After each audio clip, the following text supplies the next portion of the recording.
Hello people.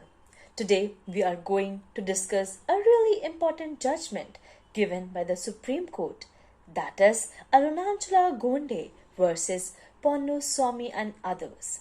This case was decided on 20th January 2022, and in this judgment the court reaffirmed the legislative intent of Section 14 of the Hindu Succession Act of 1956.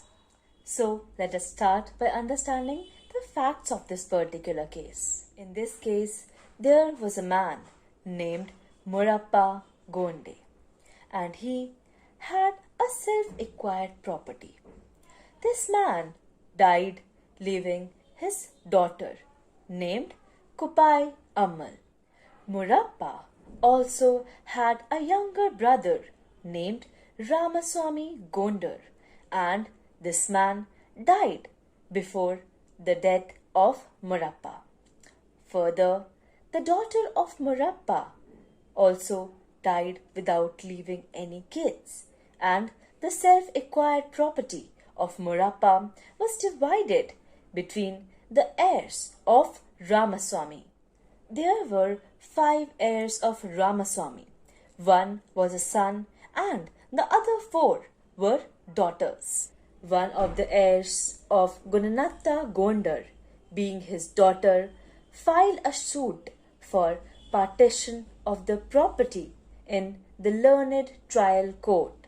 The trial court concluded that as Murari had died on 15th April 1949, the suit property would be given to the sole son of Ramaswamy Gounder, and the appellant had no right to file the suit for partition. The trial court thus dismissed the suit. Further, even the High Court of Madras confirmed the findings of the trial court in the first appeal and said that the suit will be dismissed for partition and the property will be given to the only son of Ramaswamy Gounder by the way of survivorship. Aggrieved by such dismissal of the suit for partition, the appellant approached the Honorable Supreme Court. The Honorable Supreme Court framed the following issues.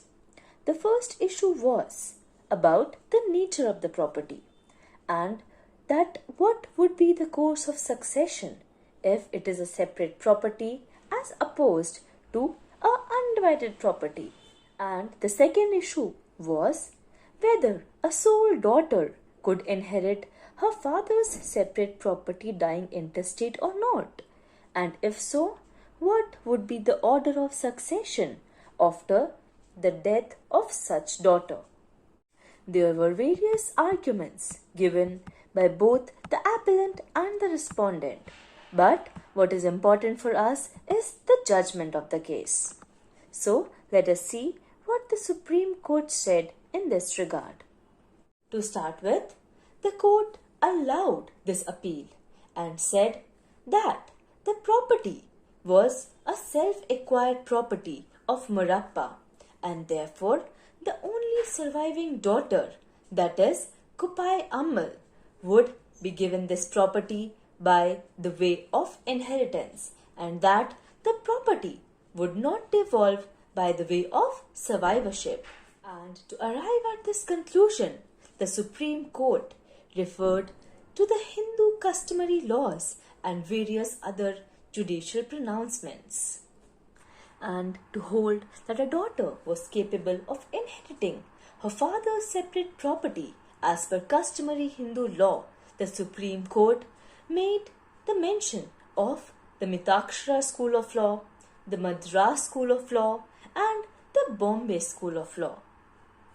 All these schools of laws, in one way or the other, recognize the heritable capacity of a female heir in the compulsory property. Further, the Supreme Court pondered upon the legislative change assured in the enactment of 1956 Act. It observed that the legislative intent behind enacting Section 14(1) of 1956 Act was to address the limitation imposed on a Hindu woman who was not previously permitted to claim absolute interest in the properties that were inherited by her. Therefore, the Supreme Court observed that the order of succession after the death of Kupai Ammal will be according to the 1956 Act, as she died in 1967, which is much after the enactment of the 1956 Act. And lastly, the Supreme Court described the scheme of subsection 2 of section 15 of the 1956 Act.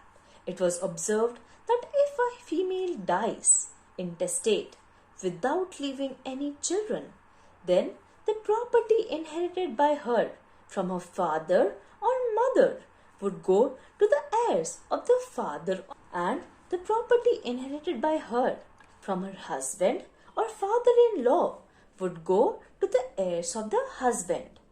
The legislator's fundamental objective here was to ensure that the inherited property of a female Hindu dying without any children and dying intestate would go back to the source, and therefore the daughters of Ramaswamy Gounder were held entitled to 1/5 of the share each in the suit property. The judgment thus clarifies that the rule of succession would operate in line with the rule of proximity and the entitlement of the sole surviving daughter to her father's separate properties, even as far as before the enactment stands crystallized and legitimized through very many texts, commentaries, and judicial precedents. Thank you.